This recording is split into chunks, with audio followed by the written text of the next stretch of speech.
si usted se está presentando a una institución en donde le están pidiendo sí o sí obtener un nivel C1, significa que tú tienes que tener un puntaje entre 8 a 10 para poder tener un nivel C1.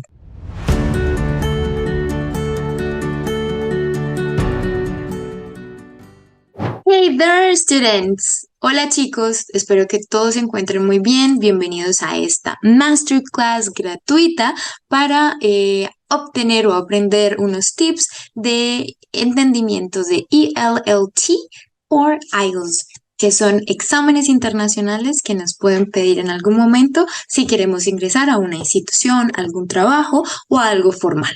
Recuerden que esta clase es patrocinada por The Broad Club, quienes nos ayudan a nosotros, los viajeros, a poder conseguir o a poder buscar las mejores oportunidades en el exterior para poder estudiar y conocer acerca de diferentes culturas y otras personas. Mi nombre es Daniela Benítez y yo voy a ser quienes les va a ayudar en este proceso. Nos pueden encontrar como en Facebook o Instagram, Broad Club, y a mí como @prof.danie en Instagram. Y aquí les dejo mi número telefónico en caso de algún tipo de información que requieran adicional o algún apoyo. Soy de Colombia, el código sería +57 317 700 6166. Right, so today we're going to work on ELLT Masterclass. First, I want to let you know our study plan. Me gustaría de todas maneras mostrarles cuál va a ser la agenda o el estudio o el plan de estudio que vamos a manejar. Inicialmente vamos a hablar un poco sobre lo que es el examen, después vamos a trabajar sobre el contenido, sobre los resultados o el puntaje, después hablaremos sobre el formato de sí del examen, vamos a ver sobre las habilidades que este examen evalúa y nos centraremos en la parte de reading y la parte de writing.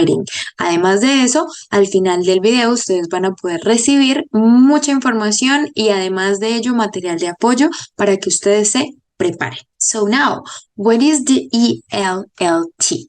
First of all, I want you to understand that this is a test. It allows us to assess our English proficiency level, right?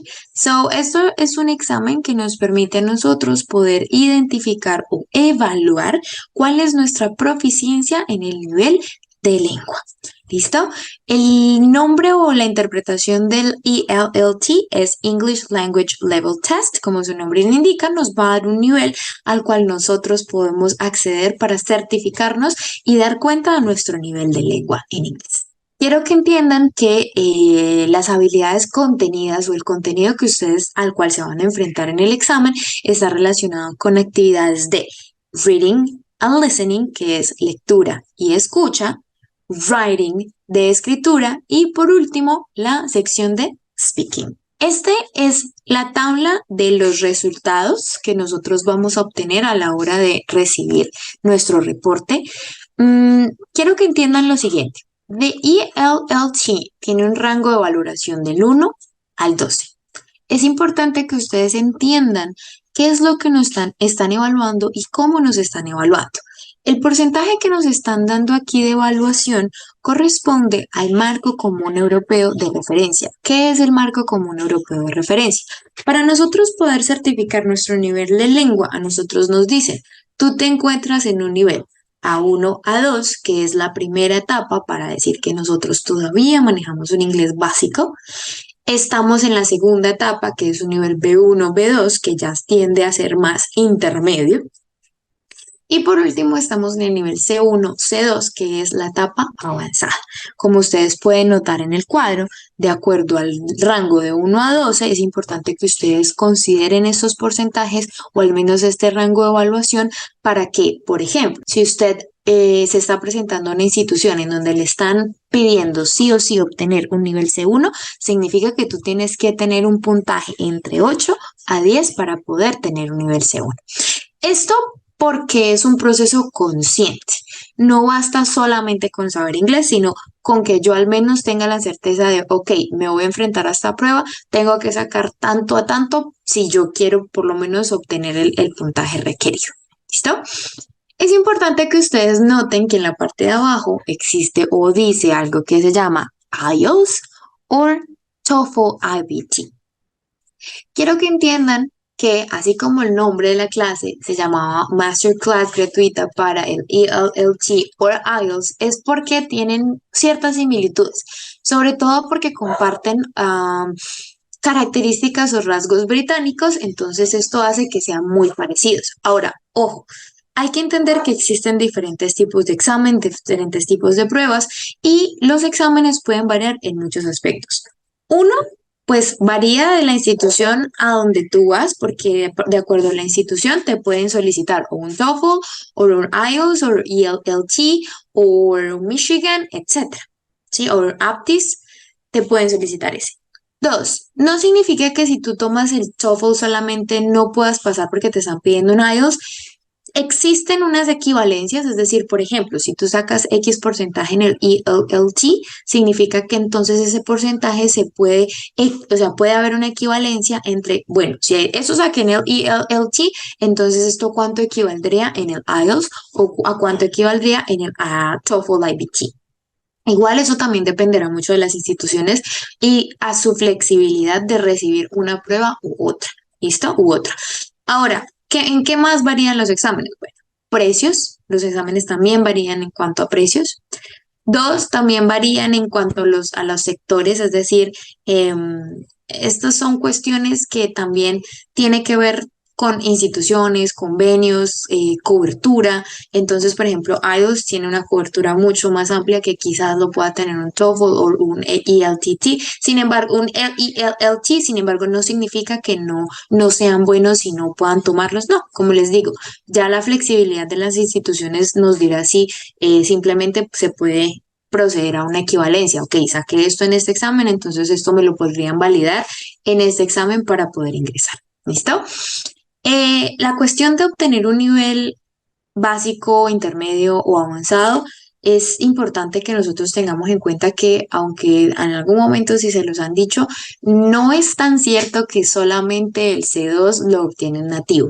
Esto ojalá se lo puedan quitar como una barrera mental, porque es que resulta que los nativos también cometen errores a la hora de hablar. Entonces, el hecho de ser nativo no te hace proficiente en el uso de la lengua o de ese idioma. Dependerá del conocimiento de la persona y cómo se desenvuelve a la hora de comunicarse y de entender, porque es que una cosa es solo leer y otra cosa es comprender.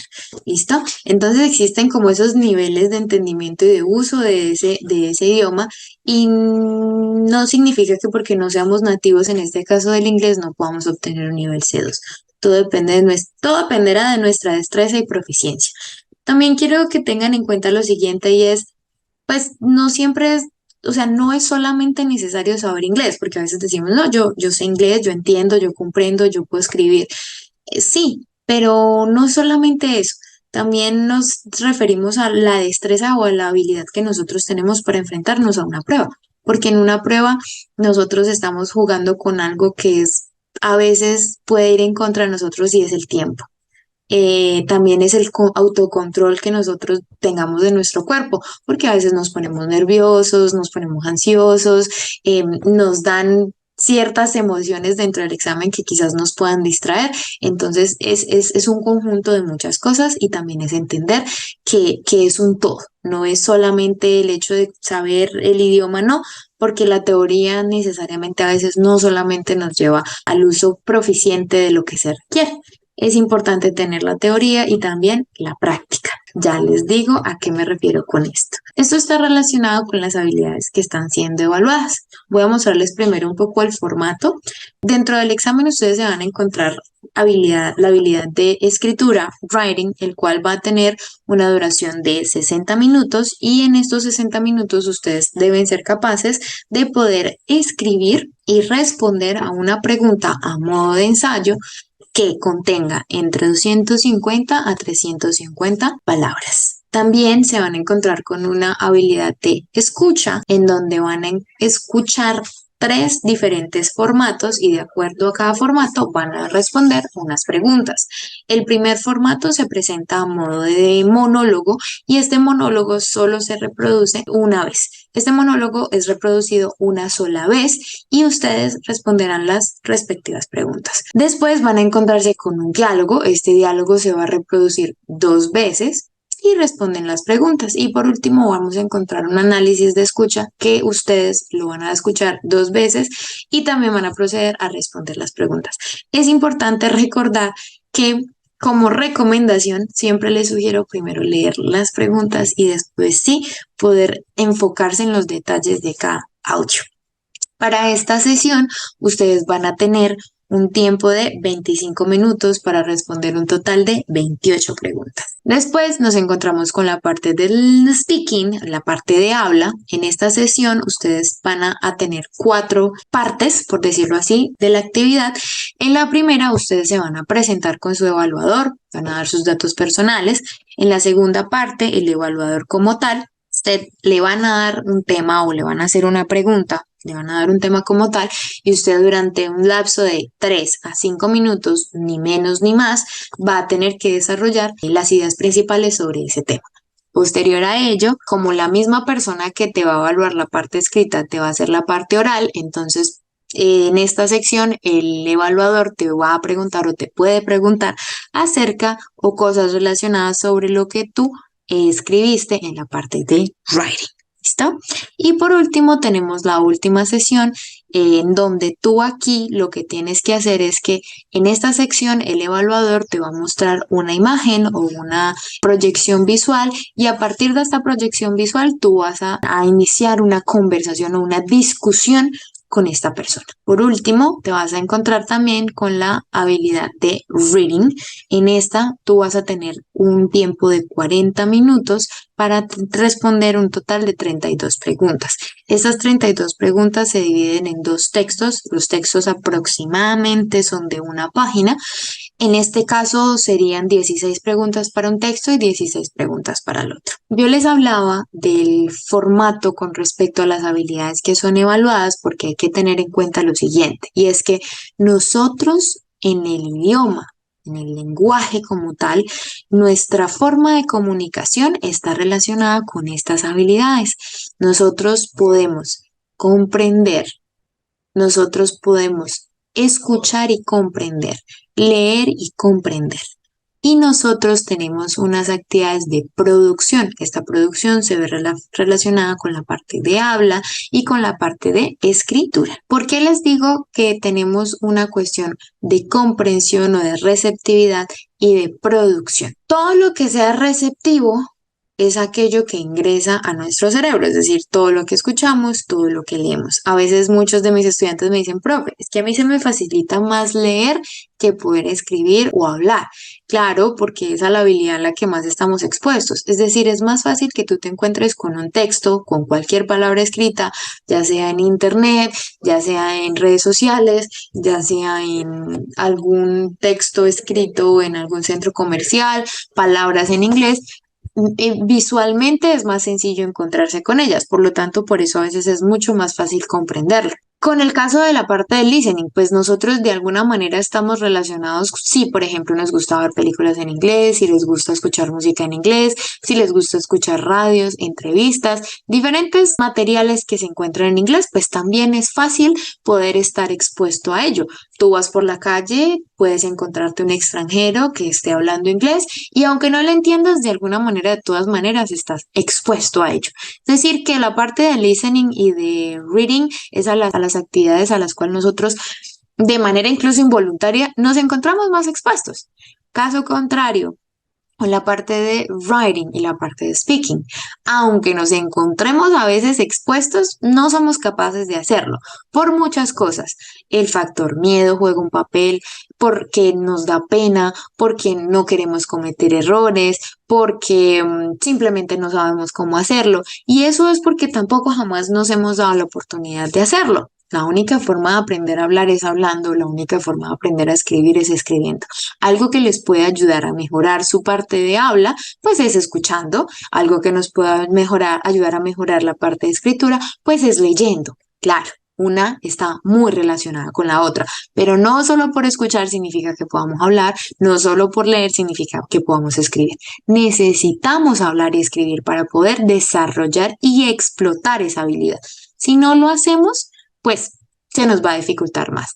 So, the more you write, the better for you. The more you speak, the better for you. Entre más hablemos, entre más escribamos, pues mucho mejor para nosotros. Porque entonces solo haciéndolo es que podamos saber, ok, estoy fallando en esto, tengo dificultades en esto, estas son mis fortalezas, estas son mis debilidades. Las fortalezas hay que seguirlas manteniendo y seguirlas reforzando, valga la redundancia. Pero las debilidades, pues es algo en lo que yo tengo que enfocarme para poderlo trabajar y así volverlo una fortaleza y no que siga siendo una debilidad. ¿Ok?